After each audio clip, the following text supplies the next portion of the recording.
देवहूति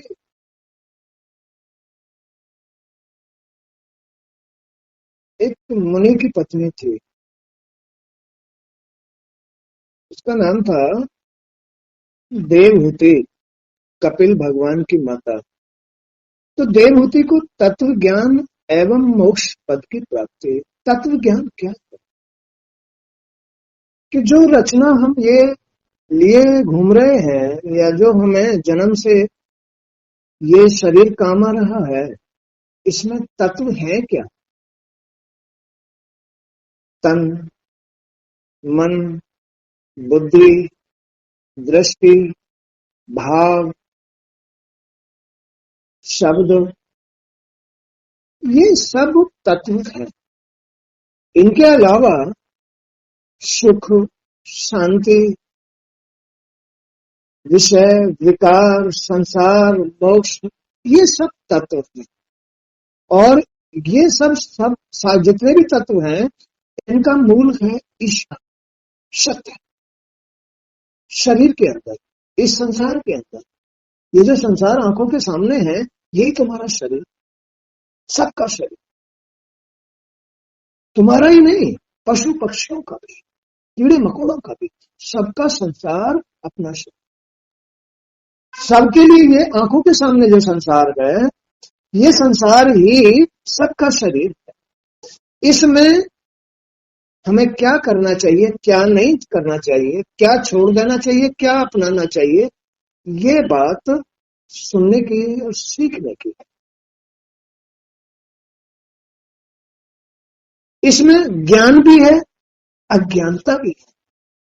इसमें नियम भी है, अनियमितता भी है, धर्म भी है, अधर्म भी है, सब कुछ है इसके अंदर। लेकिन तत्व ज्ञान से मोक्ष की प्राप्ति होती है। ज्ञान से माने अपने आपे को जानने से मोक्ष की प्राप्ति होती है। और अपने आप को भूलकर रहने में, जीवन यापन करने में नरक की प्राप्ति होती है। सीधी सी बात है। तो यहां मैत्री जी ने कहा, विदुर जी, कपिल भगवान के वचन सुनकर देवहूति के मोह का पर्दा हट गया। अभी जैसे तुम बच्चे मेरे सामने बैठकर इस भागवत को सुन रहे हो, भागवत का मतलब है भक्ति, ज्ञान, वैराग्य और त्याग। इसके अंदर भक्ति होनी चाहिए, ज्ञान होना चाहिए, वैराग्य होना चाहिए। वैराग्य मतलब बुराइयों से दूर हटना, त्याग होना चाहिए। तो इस तरह से ये भागवत है। भक्ति, ज्ञान, वैराग्य, त्याग, ये चीजें हमें इसमें अपना के रखनी चाहिए। भक्ति, ज्ञान, वैराग्य, त्याग, इनके लिए हमें क्या छोड़ देना चाहिए और क्या अपनाना चाहिए, ये बात जरूरी है। ये सुनने की और सीखने की बात है। चाहे अपनी गृहस्थी में रहो, चाहे व्यवसाय करो, चाहे नौकरी करो, चाहे खेती करो, कुछ भी करो, लेकिन खेल है धर्म और अधर्म का। इनको अपनाने से, भक्ति अपनाने से, ज्ञान अपनाने से, ज्ञान सुनने से, भगवान की रोज पूजा पाठ करने से, इससे, इनको अपनाने से आदमी को मोक्ष प्राप्त होता है। और जो ये काम नहीं करता है, भक्ति नहीं करता, ज्ञान नहीं अपनाता, या गुरुओं की शरण में नहीं जाता, उनको कभी ये चीज प्राप्त नहीं होती है।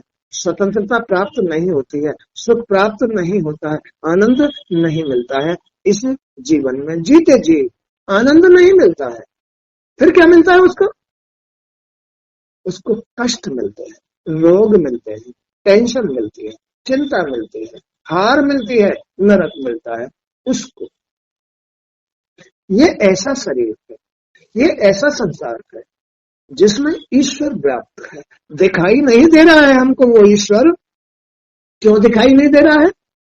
अज्ञानता में दिखाई नहीं दे रहा है। हमने संसार धारण किया हुआ है। संसार में विषय विकार धारण किए हैं, गृहस्थी धारण की हुई है।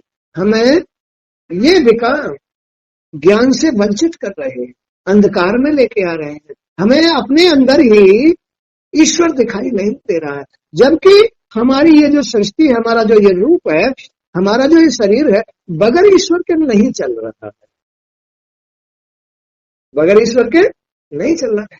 ये तो मिट्टी है, हाड़ मांस का शरीर है, मलमूत्र का शरीर है। ये तो ईश्वर निकल जाता है तो क्या ये चलता है? नहीं चलता है। तो ये किससे चल रहा है फिर? ईश्वर से चल रहा है। मैं भी इसके अंदर हूं और ईश्वर भी इसमें ही है, लेकिन मैं अपने ईश्वर को नहीं पहचानता। क्यों नहीं पहचानता? मैं गलतियों में घुसा हुआ हूं, मैं अधर्म में घुसा हुआ हूं, मैं विकारों में घुसा हुआ हूं। इसलिए मैं अपने अंदर ही ईश्वर को नहीं देख पाता हूं, सच्चाई को नहीं देख पाता हूं, धर्म को नहीं पहचान पाता हूं कि मुझे क्या करना चाहिए। इसकी जरूरत है, इस शरीर की जरूरत है भक्ति, ज्ञान, वैराग्य। वैराग्य माने इन विषय विकारों से बस दूर हट जाना, यह वैराग्य कहलाता है। त्याग, बुराइयों का त्याग। कोशिश तो करता है आदमी, क्या कोशिश करता है? कि मैं किसी की चुगली ना करूं, फिर भी करता है। किसी से लड़ाई ना करूं, फिर भी करता है। और बहुत सारी बातें, विषय, और बहुत सारी बातें, दुनिया भर की बातें हैं। झूठ बोलना, चोरी करना, छल करना, बेईमानी करना, ये फिर भी करता है आदमी। क्यों करता है? धूल में करता है। उसकी संसार ने आदत बना दी है, विषय विकारों ने, इस गलतियों ने उसकी ये आदत बना दी है। इसलिए फिर भी वो गलती करता रहता है। इस गलती में ही ईश्वर को नहीं पहचानता है, अधर्म के साथ रहता है। इसलिए उसकी हार होती है, इसलिए उसकी इच्छाएं पूरी नहीं होती है, इसलिए उसको स्वतंत्रता नहीं मिलती है, इसलिए घर गृहस्थी नहीं चलती है, इसलिए टेंशन रहती है। क्योंकि जब चलाने वाले को ही भूल गया तो फिर अब तू चला ले। अपने पास तो कोई ताकत नहीं है, तो मिट्टी है। इस मिट्टी को भी उपजाऊ बनाता है तो ईश्वर। किसान खेती करते हैं, उसमें से फसल उगाते हैं। ऐसी क्या ताकत है मिट्टी के अंदर जो उसमें से फसल उग रही है? क्या ताकत है उसमें? उसमें ताकत है ईश्वर। ऐसे ही इसके अंदर ताकत है ईश्वर। ये भी मिट्टी है, वो मिट्टी खेती वाली मिट्टी, वही मिट्टी ये मिट्टी है, लेकिन इस मिट्टी में भी ईश्वर इसको उपजाऊ बनाता है और उस मिट्टी में भी ईश्वर ही उसको उपजाऊ बनाता है, फसल लेता है। सुख देने वाली फसल या हानि देने वाली फसल? कांटे बोलो तो दुखी कहेंगे ना। इस तरह से तो श्री कपिल भगवान के वचन सुनकर देवहूति के मोह का पर्दा हट गया। मोह माने विकारों का पर्दा फट गया। अभी जैसे तुम बच्चे सुन रहे हो, तुम्हें ज्ञान नहीं है, जीने का ज्ञान नहीं है। हमें घर गृहस्थी में कैसे रहना चाहिए, जल्दी उठना चाहिए, हमें इस शरीर के नियम अपनाने चाहिए। नहीं तो ये मोह में आ जाएगा, नहीं तो ये गंदा हो जाएगा, इंद्रियां गंदी हो जाएंगी, सुनने की ये जो कान है ना, ये भी गंदे हो जाएंगे, ये नाक भी, ये वाणी भी, ये त्वचा सब गंदी हो जाएगी। अगर हम जल्दी उठ करके स्नान आदि नहीं करेंगे, तो घर की साफ सफाई नहीं करेंगे, तो ये घर गंदा हो जाएगा। इस गंदगी में भगवान छुप जाएगा, मदद नहीं करेगा। भगवान गंदगी में नहीं उभरते हैं, मदद नहीं करते हैं गंदगी में। फिर क्या करना चाहिए? हमें इसके नियम अपनाने चाहिए। अपने घर के ये जो घर है ना, इसके नियम अपनाने चाहिए। इस घर के नियम क्या है? जल्दी उठना, शौच जाना, घर में झाड़ू निकालना, सब रख रखाव साफ करना, नहा धो करके भगवान की पूजा करके तब रसोई में जाकर के चाय बनाओ, पियो, खाना बनाओ, खिलाओ, ये सब काम करो। और फिर आने जाने वालों का आदर सत्कार करो, आने जाने वालों का आदर सत्कार करो। भीख भिखारी वालों का, उनका भी मान सम्मान करो। गाय कुत्ता आदि का भी भोग निकालो, देवताओं का भी भोग निकालो। ये नियम है, तब कर्म प्रधान है। ऐसा कर्म करोगे तो ईश्वर मदद करेगा, तो ईश्वर वहां प्रकट होगा। ईश्वर प्रकट होगा तभी तो ईश्वर मदद करेगा। ईश्वर वहां प्रकट ही नहीं हो रहा है तुम्हारे कर्म से, तो फिर मदद कौन करेगा? कोई नहीं मदद करेगा। तो ईश्वर क्या है इस शरीर के अंदर? सत्य। सत्य उभार के जो लाता है उसकी मदद सत्य करता है। जो इसमें सत्य उभार के नहीं लाता है, अपने घर गृहस्थी में सत्य उभार के नहीं लाता, सत्य के कर्म, सत्य को उभारने के कर्म नहीं करता, वो घर हार जाता है। घर हार जाता है, इच्छाएं पूरी नहीं होती है, तड़पता रहेगा। बताओ, क्या ये संसार, क्या किसी के संसार में अंतर है? फिर ये अंतर कहां से आ रहा है? कोई तो परेशान हो रहा है और कोई मौज ले रहा है। ये अंतर कहां से आ रहा है? केवल नियमों का अंतर है, नियम धर्म का अंतर है। कि तुम अपने संसार के नियम अपना रहे हो तो तुम्हें सुख मिलेगा। सुख देने वाला ईश्वर है, सत्य है अपने ही अंदर। जब अपने अंदर सत्य नहीं उभारोगे तो ईश्वर मदद कहां से करेगा? नहीं करेगा ना। अब क्या सीखा इस बात से? बताओ क्या सीखा इस बात से? यानी अपने शरीर को पवित्र करने का काम करो। इसकी पवित्रता में ही ईश्वर प्रकट होता है। खेत में घास फूस आदि आदि आदि आदि कूड़ा करकट पड़ा हुआ है और उसमें तुम फसल बोना चाहो तो क्या फसल उपजेगी? नहीं उपजेगी। वही चीज ये शरीर है, ये तुम्हारी खेती है। इसमें से ही तुम, पंखा चला लो, कोई मक्खी दिख कर रही है, पंखा चलाओ। तो ये जो खेती है, तुम्हारी शरीर जो खेती है,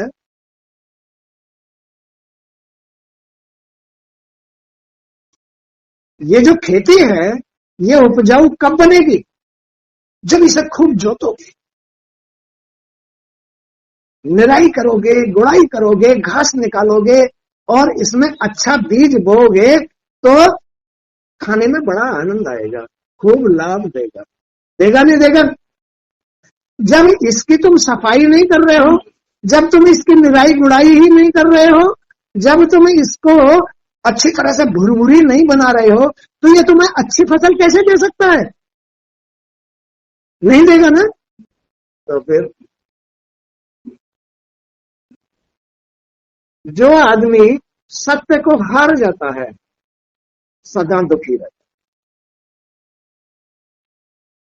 धन से भी दुखी रहेगा, मन से भी दुखी रहेगा, तन से भी दुखी रहेगा, कर्म से भी दुखी रहेगा, हर बात से दुखी रहेगा। जो अपनी खेती को नहीं कमाता है, तो फिर ये कहां से सीखने को मिलेगा? कैसे कमाना चाहिए? फावड़े से कमाना चाहिए या हल बैल से कमाना चाहिए या ट्रैक्टर आदि चला करके कमाना चाहिए? ये तो सीखना पड़ेगा, समय के अनुसार सीखना पड़ेगा। गुरुओं की शरण में जाकर, गुरुओं से भागवत सुन करके तुम्हारी समझ में आएगा कि आखिर हमारी इस जीवन का क्या महत्व है। इसका महत्व कोई समझता ही नहीं है, कोई नहीं समझता।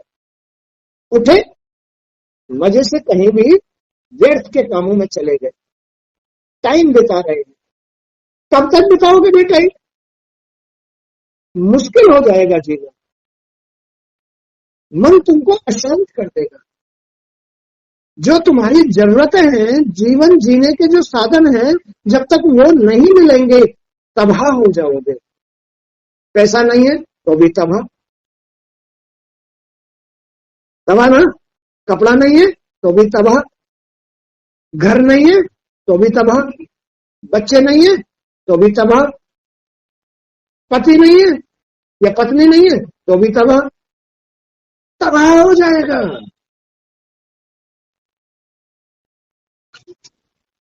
इसलिए बच्चों, सबसे पहले ईश्वर को भी भजने से पहले इसके नियम धारण करो। ईश्वर इसी में है, लेकिन जब तक तुम इसके नियम धारण नहीं करोगे, शरीर के, अपने घर के नियम धारण नहीं करोगे, तुम्हें मदद नहीं मिलेगी।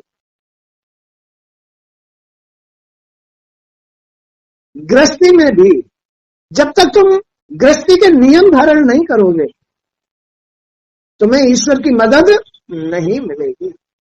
अब घर के नियम क्या है? घर के नियम है, झाड़ू निकालो, पहुंचा दो, छींटे दो घर के अंदर, लेटरिन बाथरूम नहाने से पहले बिल्कुल साफ हो जाना चाहिए, कपड़े धो करके सुखाने के लिए डाल दो, तब स्नान करके पूजा करो। ये तुम्हारे घर के नियम है। लोग क्या करते हैं, पहले इन्हें खाना बना के दे दो, घर में झाड़ू भी नहीं निकली और टिफिन बना करके दे दिया। ये घर के नियम नहीं है, ये गृहस्थी को चलाने वाले नियम नहीं है। ये भगवान आकर के वहां मदद नहीं करेगा, गृहस्थी नहीं चलेगी उसके बगैर।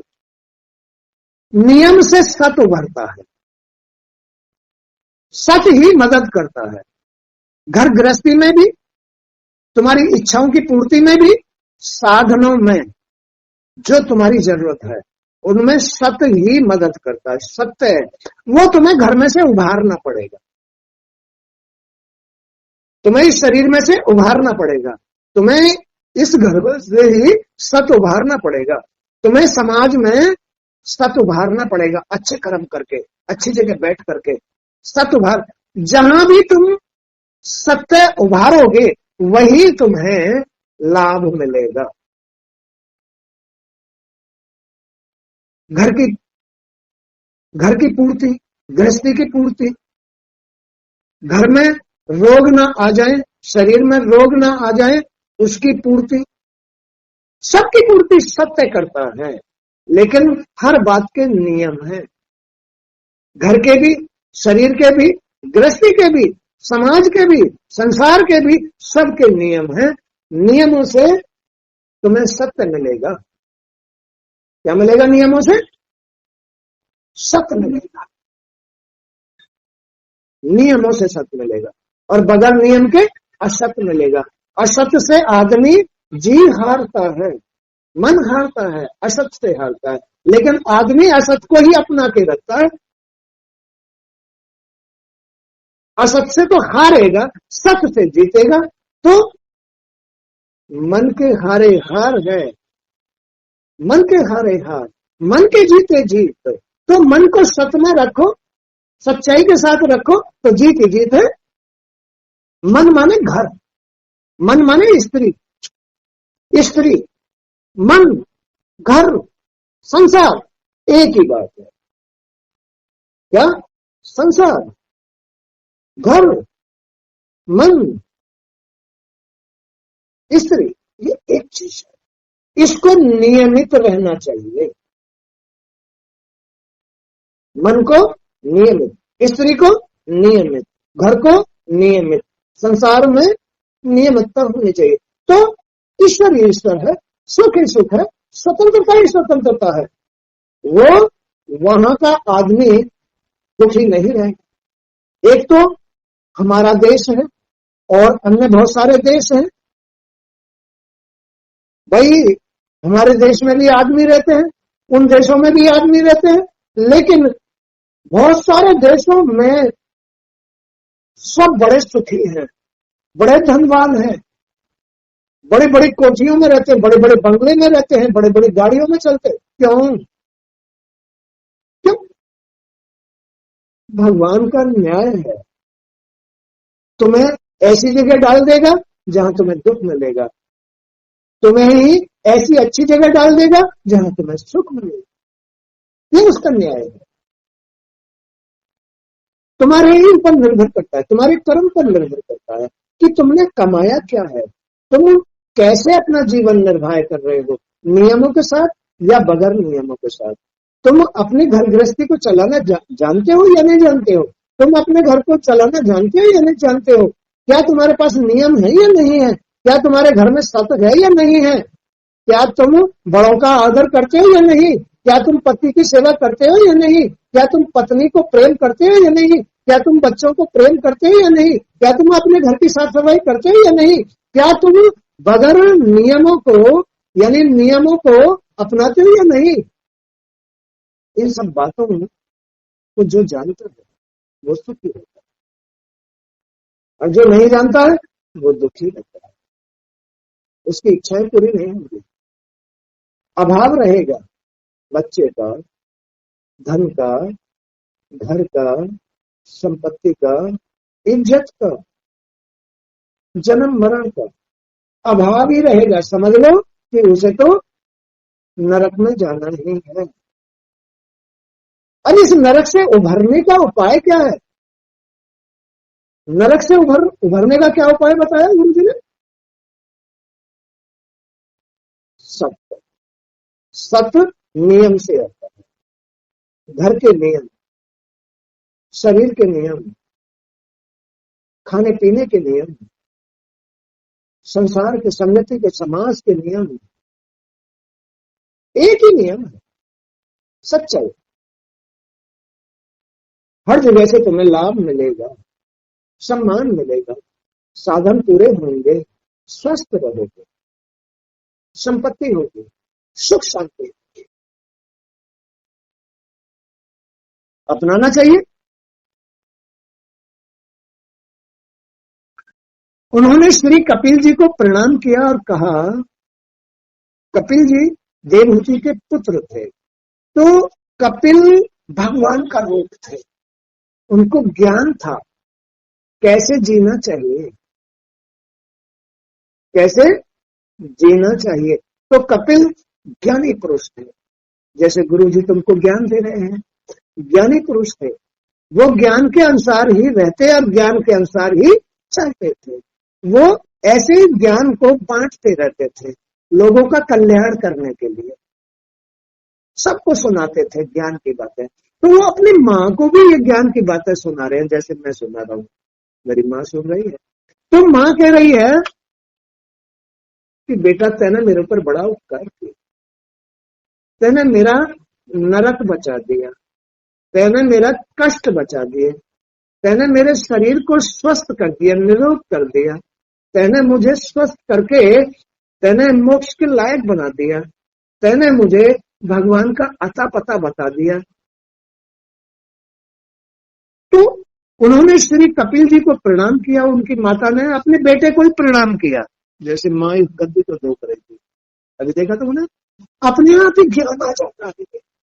ज्ञान कहीं बाहर से नहीं आता, ज्ञान इसमें से ही उपजता है। कब?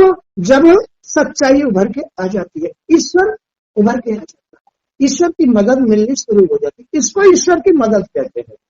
तुम कहां ढूंढ रहे हो ईश्वर को कि भगवान हमारी मदद करना? मंदिर में बैठा है वो, गंगा जी में बैठा है? नहीं, कहीं नहीं बैठा है, वो सब जगह बैठा है। तुम कहीं भी उसको सच्चे मन से याद करो तो वही उसको आप प्राप्त कर लोगे। घर में बैठे प्राप्त करो, घर में अपने नियम लागू करो। अगर तुम्हारे पास घर के नियम नहीं है, अगर तुम्हारे पास शरीर के नियम नहीं है, तो तुम्हें घर में भी नहीं मिलेगा, तुम्हें कहीं नहीं मिलेगा। तो उन्होंने श्री कपिल जी को प्रणाम किया और कहा, पुत्र, मेरे पति महर्षि कर्दम जी ने कहा था कि मेरी कोख से स्वयं भगवान श्री हरि का जन्म होगा। मेरे पति ने कहा था, तुम्हारे पति ने, अब तुम ये अगर सत्संग सुनती रहो, अगर तुम ये सत्संग सुनने के लिए आती रहो, अच्छी बातें सुनती रहो, निश्चय ही तुम्हारी कोख से भगवान जन्म लेगा, निश्चय। लेकिन दुष्ट किसकी कोख से जन्म लेते हैं? जो नियमित नहीं होती, जो स्त्री अधर्मी होती है, पापन होती है, पापी पाप कमाती रहती है, उनकी कोख से दुष्ट पैदा होते हैं, जो उसको ही कष्ट देते हैं, माँ को कष्ट देते हैं, बाप को कष्ट देते हैं। ऐसी कोख दुष्ट जन्म देती है, दुष्टों को जन्म देती है।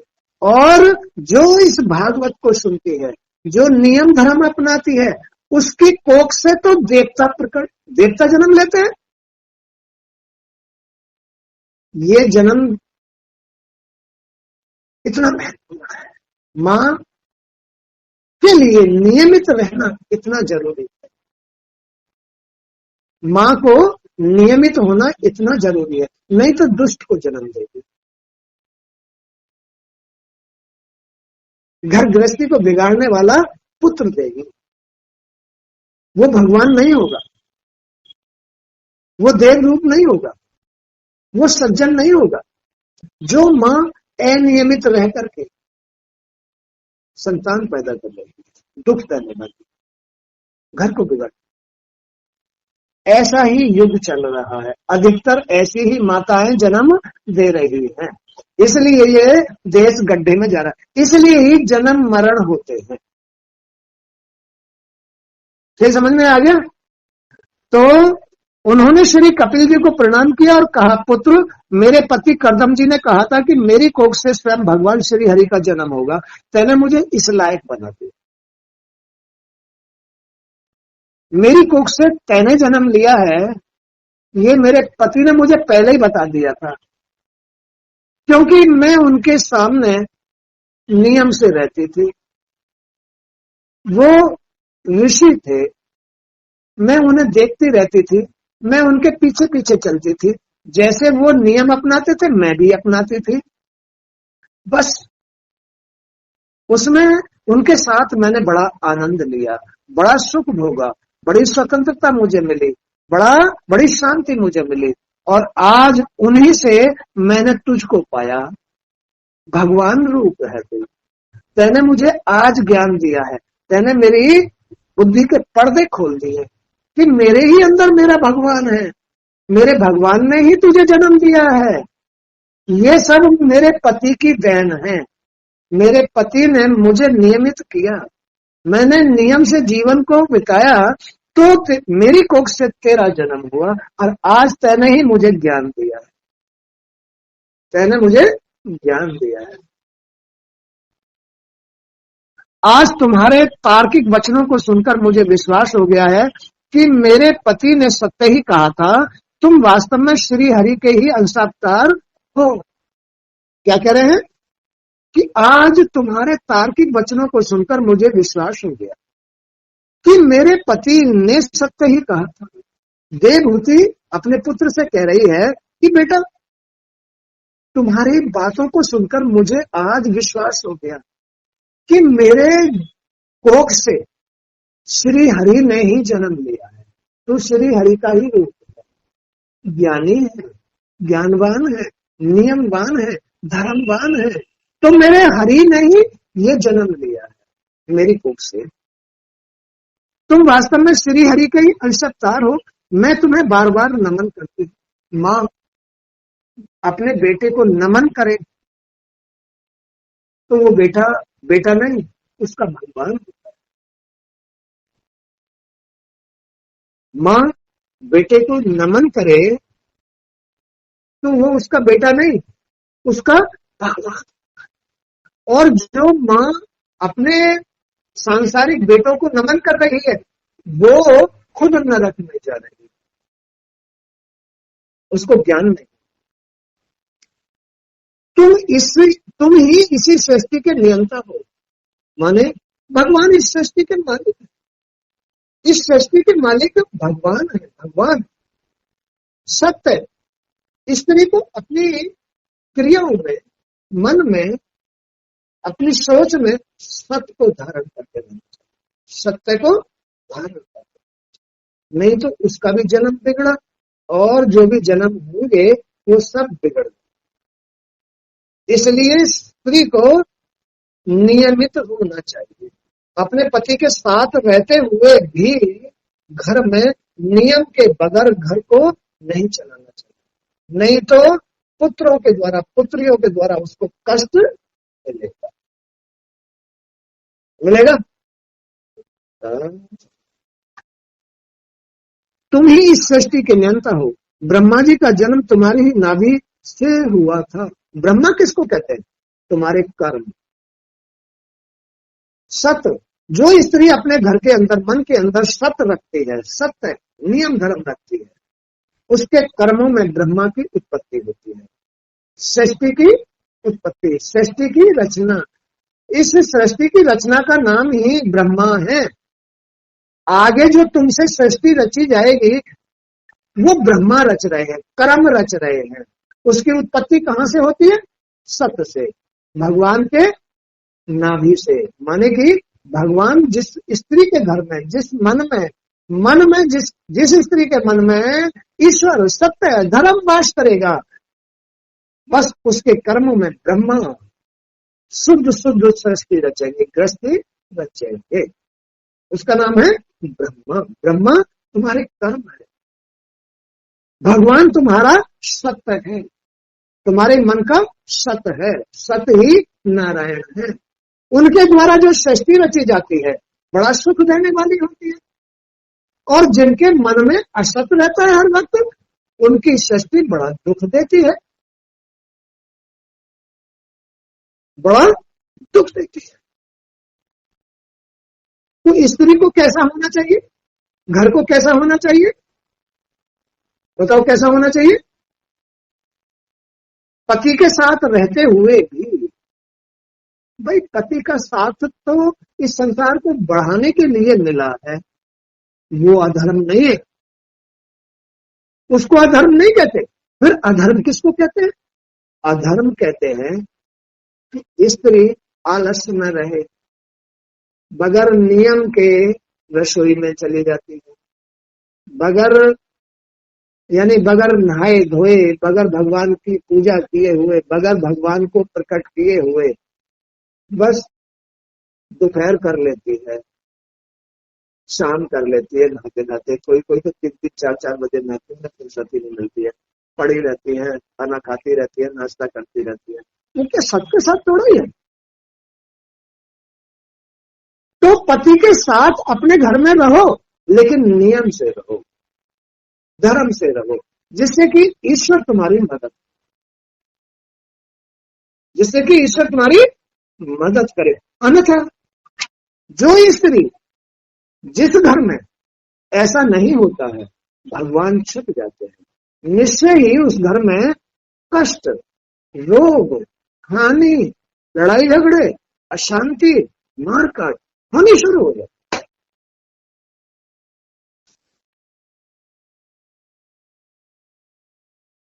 ये सुनो, समझ गए ना? आगे चलो। तुम ही इस सृष्टि के नियंता हो, ब्रह्मा जी का जन्म तुम्हारी ही नाभि कमल से हुआ है। तुम ही पूर्ण निष्क्रिय सत्य स्वरूप संपूर्ण जीवों के प्रभु तथा सहस्त्रों शक्तियों से संपन्न। सत्य, सत्य ही सैकड़ों माने हजारों करोड़ों शक्तियों से संपन्न है। सत्य, सत्य में तुम्हारे लिए हर प्रकार की शक्ति व्याप्त है। सत्य में, तुम्हारे मन की सच्चाई में, तुम्हारे मन में सच्चाई कहां से आएगी? नियमों से। नियमों से तुम्हारे मन में जो सच्चाई आएगी, उसमें सैकड़ों हजारों करोड़ों शक्तियां व्याप्त हैं, जो हर जगह साथ देंगी, हर जगह साथ देंगे। किसी से कोई तुम्हारा काम हुआ, सत्य है तुम्हारे पास में, तो उससे काम निकालने वाली या काम बनाने वाली शक्ति तुम्हारे साथ जाएगी और काम बना के लेके आए। तुम्हारे अंदर कोई इच्छा प्रकट हुई, अगर तुम्हारे मन में सत्य है, तुम्हारे मन में कोई इच्छा हुई, तो इच्छा की पूर्ति के लिए तुम्हारे मन में जो सत्य है, वो सत्य तुम्हारी इच्छा की पूर्ति फटाक देसी कर देगा। अब जिनके मन में सत्य नहीं है, उनकी इच्छाएं पूरी नहीं होती। गए कहीं काम के लिए, काम भी नहीं बना, किसी के घर बैठने गए तो वहां सम्मान नहीं मिला, है ना? क्यों? क्योंकि उसके मन में सत्य नहीं है, नियम नहीं है, घर में सत्य नहीं है, अधर्म है, पाप है, अनियमितता है। इसलिए उस घर में लाभ नहीं, हानि है, बरकत नहीं, नुकसान है, छोटा है।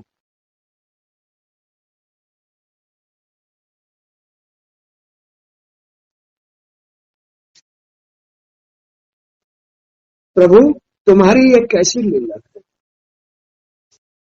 गुप्त लीला है, दिखाई तो नहीं दे रही, दिखाई नहीं दे रही है लीला, लेकिन प्रभु ये तुम्हारी गुप्त लीला, ये खुद से समझ में नहीं आती है। ये लीला खुद से समझ में नहीं आती, फिर कैसे समझ में आती है भाई? ये लीला गुरुओं की शरण में सुनने मात्र से समझ में आती है। ये कान सुनने के लिए दिए हैं, इसीलिए दिए हुए हैं कि तुम अपने घर में सत्य प्रकट कर लो, गुरुओं की शरण में जाओ और ये बातें सुन लो, तो तुम्हारे घर में, तुम्हारे मन में सत्य आ जाएगा। नहीं तो ये आंखें, हाँ मेरे मतलब की चीज, पुरुष सोचेगा, स्त्री सोचेंगे, बहुत गंदी गंदी बातें ग्रहण करेंगे। वो लोग करते नहीं करते, इन आंखों से गंदगी लेता है और कानों के लिए भी एक आफत खड़ी कर देता है। फिर ये कान जगह जगह जगह जगह जाकर के, कुसंगति में जाकर के स्त्रियों में, पुरुषों में गंदगियां लेते हैं, बुरी बुरी बात सुनते हैं, बुरी बुरी बात अपनाते हैं। वो अपनाते नहीं, आफत खड़ी कर दी आंखों में, कानों में, जीव में, शरीर त्वचा में। अब तो ये सारे के सारे सक्रिय हो गए, अधर्म साथ आ गया ना। अब अधर्म तुमसे अधर्म ही करवाएगा, वैसा ही मन अंदर बनते रहेगा।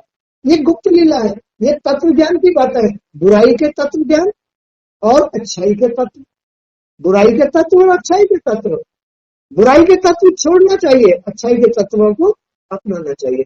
इससे आंखों से अच्छी जगह चाहिए, गुरुओं के दर्शन करो, गंगा के दर्शन करो, मंदिर में भगवान के दर्शन करो।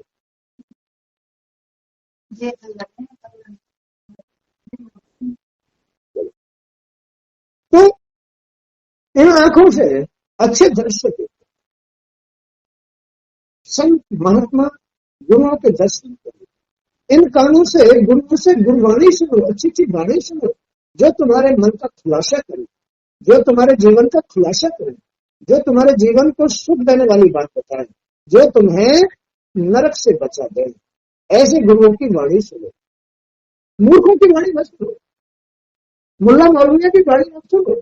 मुल्ला मौलवियों के पास कुछ नहीं होता, वो शोषण करते हैं। आ गया बहेलिए की तरह होते हैं। कैसे होते हैं? बहेलिए। आ गया शिकार, जाल में फंसाया, जाओगे। तो उनके पास ज्ञान नहीं, वो सिर्फ तुमको शोषण करते हैं। ऐसी वाणी मत सुनो, गुरुओं की शरण में जाओ, वहां ये भाग मत सुनो, सत्य बातें सुनो। अपने शरीर का, अपने घर का जो तुम्हारी परेशानी है ना, उनका खंडन सुनो। अन्यथा अगर तुम्हें ये सब कुछ सुनने को नहीं मिला तो तुम्हें ज्ञान नहीं आएगा, सत्य नहीं आएगा। तुम्हारे मन में सत्य ही तुम्हारा ज्ञान बनता है। तुम जितना सत्य अपनाओगे, अपने आप सत्य तुम्हारा ज्ञान बन जाएगा। तुम्हें ये लीला तो सत्य की है, ये लीला सत्य की है। तुम्हें अपने आप गुरु जी के पास ले आएगा, तुम रोके नहीं रख सकते। तुम में जान नहीं है, इस मिट्टी में जान नहीं है, इस मिट्टी में कोई ऐसी शक्ति नहीं है। मन में जो सत्य या असत्य है, वो सत्य गुरुओं के पास लेके आ रहा है, असत्य बुराइयों के पास लेके जा रहा है। और तुम जा रहे हो, बोलो जा रहे हो नहीं जा रहे? गाड़ी होती है, उस गाड़ी में जान नहीं होती, गाड़ी में जान नहीं है, लेकिन उसको चलाने वाले में जान होती है। चलाने वाला उसको चला के ले जा रहा है, तो वो चल के जा रही है। ऐसे ही शरीर के अंदर जान नहीं होती है, ये अपने आप नहीं चलेगी, इसको कोई चलाने वाला चलाता है, या तो सत्य या असत। असत असत की जगह ले जाएगा, सत्य सत्य की जगह ले जाएगा। ये ऐसा खेल है। तो ये इसलिए आदमी को अपने नियम धर्म के साथ, अपने घर में जो गुरुओं से जीने के नियम है, शरीर के नियम है, घर के नियम है, गृहस्थी के नियम है, उनको सुन सुन करके खूब अच्छी तरह से मजबूत कर लो। और उनसे बाहर नहीं जाना चाहिए, उनसे बाहर नहीं जाना चाहिए। नहीं तो अधर्म तुम्हारा साथ नहीं देगा, सत सो जाएगा।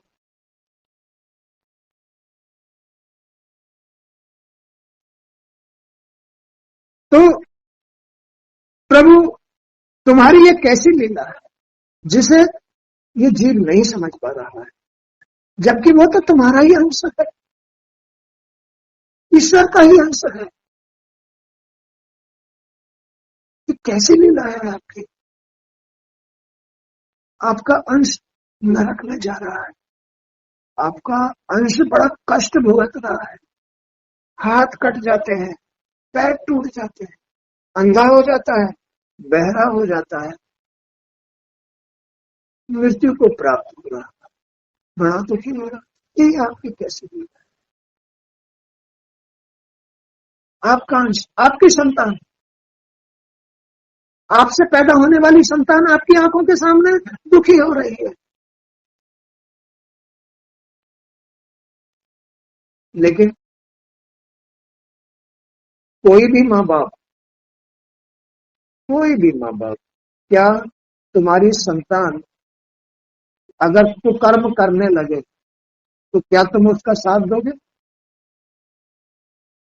ऐसे ही भगवान भी, अगर तुम्हारी सोच, तुम्हारी बुद्धि, तुम्हारा शरीर, तुम्हारी वाणी, तुम्हारा भाव बुरा हो जाए, बुरा हो जाए, तो कौन साथ देगा? कोई नहीं देगा।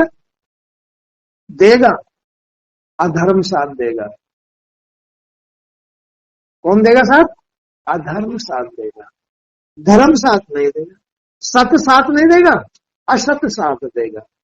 अब असत कहेगा तू चिंता मत कर, चल बुराई में, कर चोरी, फिर उनके परिणाम कैसे होते हैं?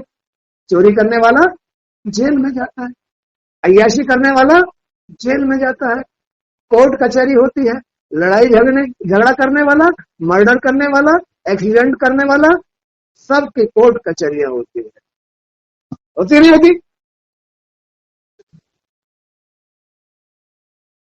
ऐसा खेल है।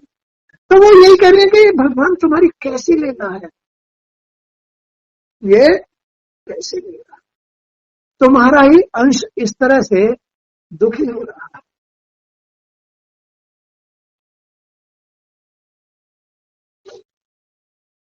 तुम्हारी ये कैसी लीला है?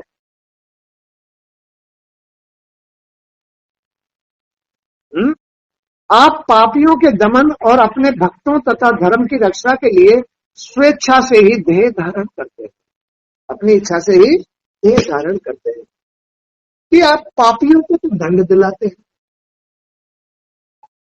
और जो नियमी धर्मी ज्ञानी ध्यानी लोग हैं उनको आप बड़ा सुख देते हैं, बड़ा साथ देते हैं, उनको गले से लगा लेते हैं। ये कैसी लीला है आपकी? ज्ञानी ध्यानी भी आपकी संतान है और मूर्ख अज्ञानी भी आपकी संतान है, लेकिन आप उनका साथ नहीं देते हो, इनका साथ देते हो।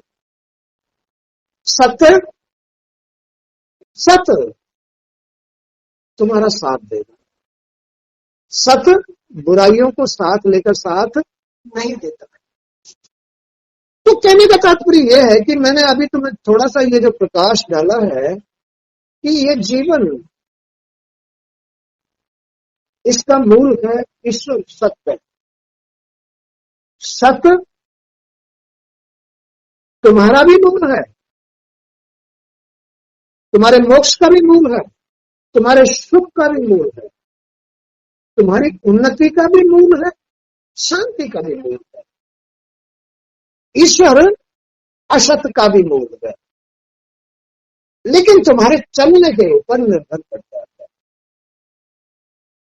अभी तुम्हें दिल्ली जाना है या तुम्हें मतलब मुंडनबास जाना है, अगर तुम मुंडनबास सीधे सही रास्ते से जा रहे हो, ज्ञान से जा रहे हो, तो भगवान तुमको ले जा रहे हैं, तुम्हारा साथ दे रहे हैं, तुम्हें रास्ता पता है, और तुम मुंडनबास जाने की बजाय पहुंच जाओ गुड़गांव, तुम्हें रास्ता पता नहीं है, तो इसका मतलब तुम ईश्वर का साथ लेके नहीं चले, नियम को साथ लेके नहीं चले, ज्ञान के साथ नहीं चले, ईश्वर साथ छोड़ देगा, उसी समय साथ छोड़ देगा। अब गुड़गावा पहुंच करके तुम्हें परेशानी होगी या नहीं होगी? कि तुम्हें जाना तो मुंडन पास है, तुम पहुंच गए गुड़गावा। इसलिए सत्य ही साथ देता है, ज्ञान ही साथ देता है, नियम धर्म ही साथ देता है। अपने नियम धर्म से रोज रहो, ईश्वर हर वक्त तुम्हारी मदद करेगा, वो तुम्हें ज्ञान देगा। किसी जगह का तुम्हें अता पता नहीं है तो तुम्हें सोच देगा, वो सोच ईश्वर है, वो तुम्हें सोच देगा। तो हम पहले पता पूछ लें तब चलेंगे। मूर्ख आदमी बगैर अता पता किए ही चल देता है। और जो ईश्वर के साथ होता है वो पहले नियम, क्योंकि वो नियमित है, वो धर्म के साथ है, ईश्वर के साथ है, ईश्वर उसकी मदद कर रहा है, इसलिए उसके पास ऐसी सोच आ जाएगी जिससे कि उसका समाधान हो जाए। तो ये जो रचना है, ये रचना इस प्रकार की है, ये व्यर्थ रचना नहीं है, ये खाली एक ही प्रकार की रचना नहीं है कि नहीं इससे बस बस बस बस इससे बाहर कुछ नहीं ना, ये तो मूर्खता की बात है। अरे इससे तुम अपनी गृहस्थी को भी चलो पैदा करो, लेकिन उसको चलाने का भी नियम है, ईश्वर का भी साथ है। गृहस्थी पैदा करो लेकिन ईश्वर को कभी मत छोड़ो, नियम धर्म कभी मत छोड़ो। अपने ज्ञान से हमेशा अपनी गृहस्थी को चलाते रहो। ज्ञान पैदा करने के लिए, सत्य पैदा प्रकट करने के लिए गुरुओं के पास आते जाते रहो, अन्यथा ना घर चलेगा, ना गृहस्थी चलेगी, ना तुम चलोगे, नाव डूब जाएगी। ये भंवर है, ये जो शरीर है, ये जो मन है, जो तुम्हारा घर है, ये एक भंवर है। इस भंवर में अज्ञानी आदमी डूब जाता है, ज्ञानी आदमी ही पार होता है नियम धर्म से, सत्य के सहारे से। सच्चाई उसे पार ले जाती है। बोलो बात सही है? तो इस तरह से बच्चों आज का सत्संग भी यही तक। जय श्री कृष्ण।